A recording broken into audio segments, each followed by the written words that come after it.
Hey, production planners and schedulers, Martin here. This is an interesting topic. Typically, when we talk about freeing up inventory for orders, we're talking about sales orders.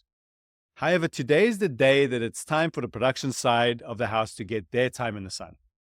Today, we're going to explore how to proactively assess material availability to make the best use of the limited materials. Our guide today is Tom. Tom's going to lead us down this path to show us how we can actually prioritize orders to free up material. Take us away, Tom. When we build our production schedule and release it to the floor, we want to clear 3 hurdles: labor, capacity, and material availability.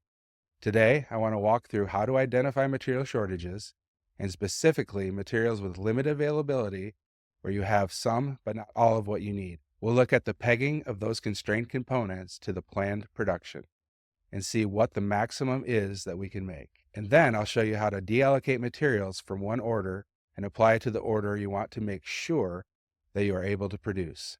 Let's go in and take a look. Today, we're going to take a look at material availability checking inside of SAP. We will start at the beginning of the process by looking at material availability checking on planned orders. The transaction code we're looking for on SAP is MDVP. This is our collective availability check against planned orders. As we enter into MDVP, we can see there are lots of search criteria where we can sort what we're looking for to be more specific and not look at every possible planned order. So typically, we're going to load a production plant that we're looking to check materials against. Hopefully, we have an MRP controller that's specifically looking for their materials to check material availability for. And I would also suggest using a date range, so we're not just running this wide open for every planned order in our horizon. As we limit our search criteria, we can execute. This will pull up all of our planned orders that match that search criteria we entered.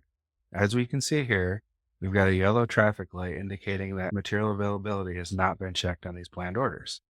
So as we highlight, select all, we can go in and now select what we would like SAP to do for checking our material availability.